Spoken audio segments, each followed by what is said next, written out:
It and restarted recording. Okay. It should start in a couple seconds. Okay. Okay. So now let us take one solved example which will clarify all the concepts. This is the point I made. Now let us verify this. So we'll take example of a very, very small number system.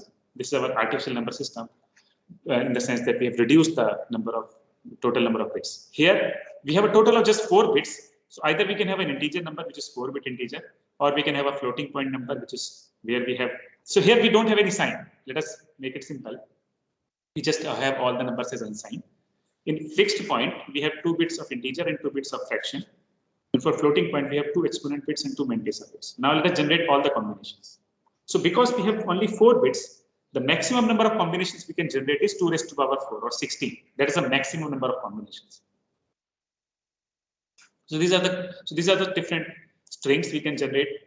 These are the 16 different combinations. Now, if it is integer, we will have this 16 combinations. Everybody knows about it, 0 to 15. If it is fixed point, then these are the different numbers we can generate. Because 2 bits are for integer, so that's why. Because 2 bits are for integer part here, and 2 bits are for the fractional part. So 2 bits means we can go between 0, 1, 2, 3. So integer part can go between 0, 1, 2, 3. And fraction parts can also have only 4 possible combinations, either 0, 0.25, 0.50, and 0.75. That's why 3.75. And for the floating point, use the same idea. So here our range is 1 to 3.5. Of course, this is also d-normal number, but here the range is normal numbers range. Range of normal numbers. Range of normal numbers is this. So here you can see the difference between consecutive numbers is not the same. When the numbers are very small, the difference between them is 0.25. Here, the difference between consecutive numbers is 0.5. This is one very important, you can say, limitation or characteristic of floating point numbers, is that the difference between consecutive numbers is not the same. Whereas here, in integer and fixed point, the difference between consecutive numbers is same. That leads to some kind of predictable behavior. Whereas for floating point, the behavior is not predictable unless you really know what's happening. Sometimes you may be taken by surprise. So let us do the math. How did we find those numbers? I think I'll skip it because of lack of time. I will share the PPTs, you can see yourself. So here in this slide, what I'm showing is how did I compute this? How did I compute? That means, for example, for this, how did I find 2? For this, how did I find 3.5? For this, how did I find the NN? So this computation, how I did, that is shown on this slide. And how did I find out that there are 3 combinations for NN? So these are the 3 combinations for NN.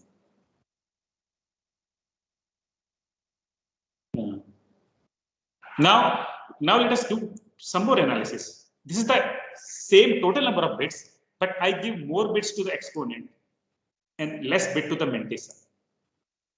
Let us see what happens. That's what we have done in brain floating point 16, right? In brain floating point 16, we have increased the number of exponent bits, but we have reduced the number of Mantissa bits. So let us see what happens here.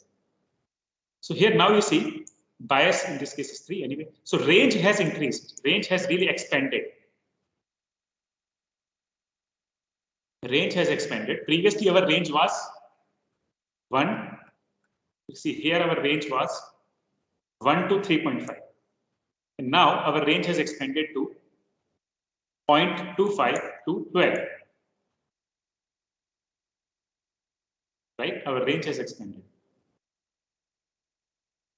However, the difference between consecutive numbers, here it is just 0.125. Here it is 0.5 and 0.25. And here the difference is 4. So interestingly, we cannot represent the numbers 9, 10, 11 accurately. We will have to approximate them to either 8 or 12. Right? We can see even in floating point, the numbers we can represent is still just 16 distinct numbers. But we have chosen them to be very, very small to very, very large. That means we've artificially expanded the range. But we have lost the precision because we cannot precisely represent 9, 10, 11. We can't precisely represent 7 or 5. And the range is also not uniform. Okay, so by increasing the number of exponent bits, we can increase the range, but we can lose the precision because we have reduced the maintenance. Now let us take one extreme case. We have 4 exponent bits and no Mantissa bits. Okay, so can anybody think what will happen here? Make a guess.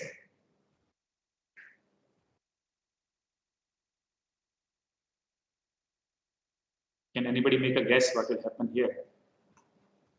What will happen to the range? Will it increase? Will it decrease? What will happen to the precision?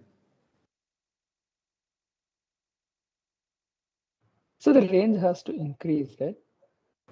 Precision will increase. Precision will increase. Naman says precision will increase. Karthik says range will increase. Okay. Anybody else?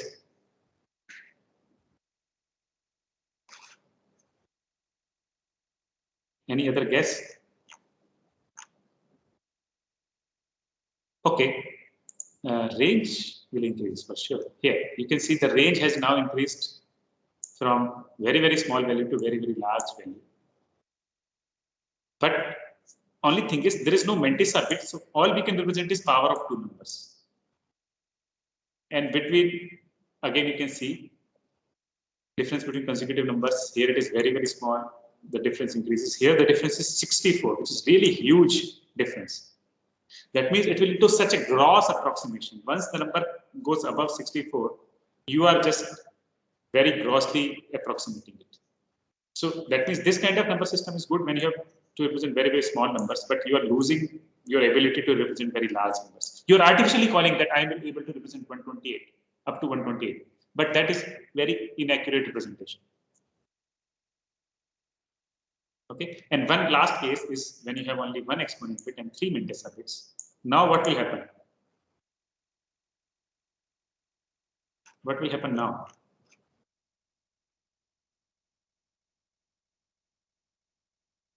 What will happen now? Any guess?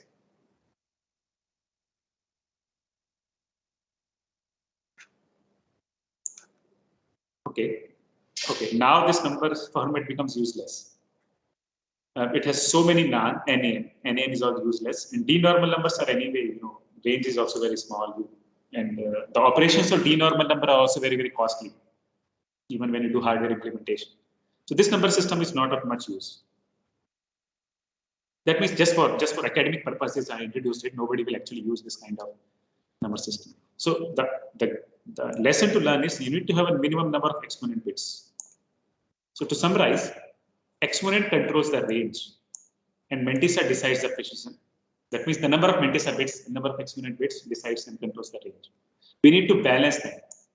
For a fixed total bit width, if you have too many Mantissa bits, it will lead to overflow because you have very few exponent bits and the range becomes very small. And if you have too many exponent bits, then you are losing precision to the degree that you will have to approximate many, many numbers. Okay. So that's why if you see now, let us come back to our original question. Here, in integer, although the range is small, but every integer between, suppose 0 to this, if you just assume the unsigned part, the positive part, between 0 to this limit, every integer you can represent. But here, although this number is your largest range, but it is not that you can represent every integer in this range. What to speak of fractional numbers? Even every integer you cannot represent between this range. That's why sometimes you will get a surprise. You want to store a number in floating point, you can't store it correctly. So beware of these issues when you are doing it. Okay, so you can please stop the recording.